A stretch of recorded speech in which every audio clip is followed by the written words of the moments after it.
బీజేపీలో సీనియర్ల కథ కంచికి చేరిందా? అద్వానీ శాఖ ముగిసిందా? బెంగళూరు జాతీయ కార్యవర్గ సమావేశం ఇలాంటి సందేహాలు రేకెత్తిస్తోంది. సహజంగా ఇలాంటి సందర్భాల్లో అంతా తానే వ్యవహరించే ఉక్కు మనిషి తాజాగా జరిగిన కార్యవర్గ సమావేశాల్లో ఎక్కడా కనిపించలేదు. పార్టీలో సీక్రెట్ నేతలకు లభించిన గౌరవం కూడా ఆయనకు దక్కలేదు. అద్వానీకి పక్కన పెట్టడం మోడీ వ్యూహంలో భాగమా, లేక బీజేపీ నేతలు చెబుతున్నట్లు పొరపాటున జరిగిందా?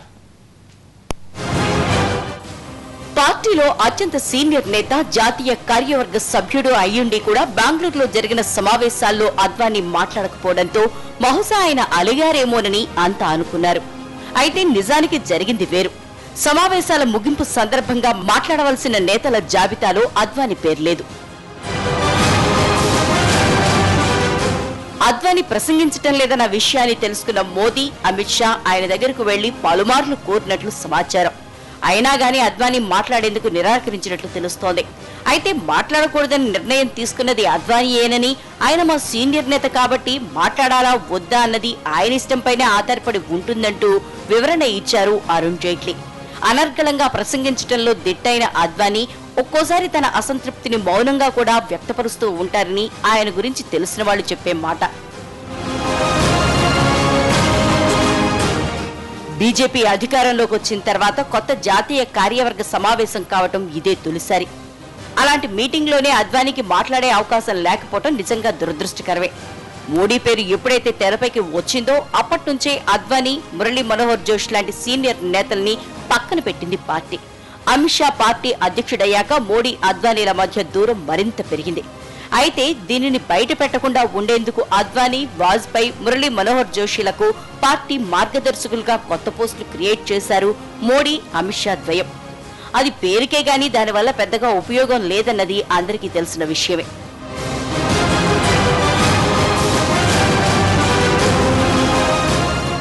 ఒకప్పుడు నామమాత్రంగా ఉన్న పార్టీని అధికారం చేపట్టే స్థాయికి తీసుకొచ్చిన అద్వానీ, వాజ్పేయి తరానికి ముగింపు పలికినట్టే అని అనుకుంటున్నారు జాతీయ కార్యవర్గ సమావేశాల్లో పాల్గొన్న సీనియర్లు.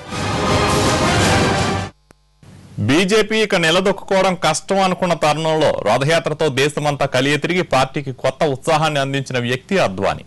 కేవలం 2 స్థానాల నుంచి కేంద్రంలో అధికారం చేపట్టే స్థాయికి తీసుకొచ్చిన ఉక్కు మనిషిని కొత్తగా పుట్టుకొచ్చిన ప్రజాకర్షక నేతలు పక్కన పెట్టడం చూస్తే ఎవరికైనా మనసు బాధ పెట్టకమానదు.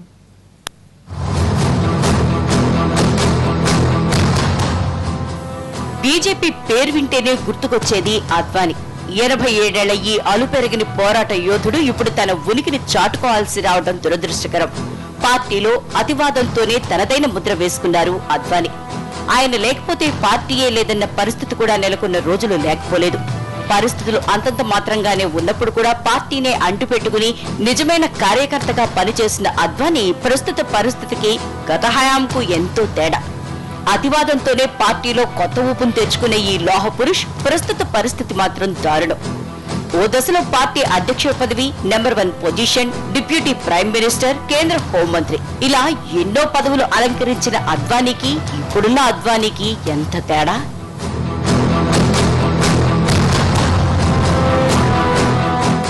ఎప్పుడైతే అద్వానీ చరిష్మా తగ్గిందని పార్టీ నేతలు భావించారో అప్పటి నుంచి ఆయన్ని క్రమంగా పక్కన పెట్టే ప్రయత్నాలు జోరందుకున్నాయి. గుజరాత్ లో వరుసగా గెలిచి మంచి ఊపు మీదున్న మోడీని తెర మీదకు తీసుకొచ్చి అద్వానీ ప్రాభవాన్ని తగ్గేలా చేశారు. గత ఏడాది అమిత్ షా పార్టీ పగ్గాలు చేపట్టాక పార్టీ పునర్నిర్మాణం పేరుతో మళ్లీ అద్వానీకి ప్రాముఖ్యతను తగ్గించేశారు. అద్వానీతో పాటు మురళీ మనోహర్ జోషి లాంటి సీనియర్ నేతల్ని కీలకమైన పదవుల నుంచి తప్పించి ప్రాధాన్యం లేని సలహా పోస్టులు పడేశారు. 1980 నుంచి పార్లమెంటరీ బోర్డులో మెంబర్ గా ఉన్న అద్వానీని ఆ బాధ్యతల నుంచి తప్పించినప్పుడే వారి శఖానికి తెరపడినట్లు అంతా భావించారు.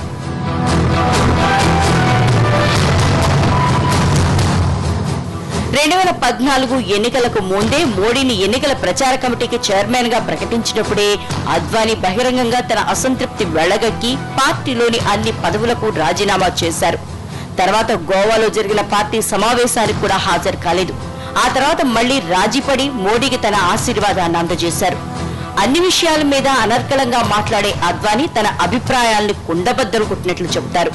జమ్మూ కాశ్మీర్ లో పీడీపీతో పొత్తు, ఢిల్లీలో కిరణ్ బేడీని ముఖ్యమంత్రి అభ్యర్థిగా నిలబెట్టడం వంటి అంశాలపై ఆయన తన అభిప్రాయాల్ని జాతీయ కార్యవర్గ సమావేశంలో ఎక్కడ బయట పెడతారోనన్న ఆందోళనతోనే ఆయనకు మాట్లాడే అవకాశం ఇవ్వలేదని కొందరు చెప్తున్నా నిజానికి అద్వానీకే మాట్లాడటం ఇష్టం లేదనేది మరో వాదన. అయితే అద్వానీ మాత్రం నోరు విప్పకుండానే తన అసంతృప్తిని మౌనంగా బయట పెట్టారని అంటున్నారు పార్టీలోనే ఆయన సహచరులు. బుల్టన్లో మరో షార్ట్ బ్రేక్ తీసుకుందాం. Stay tuned.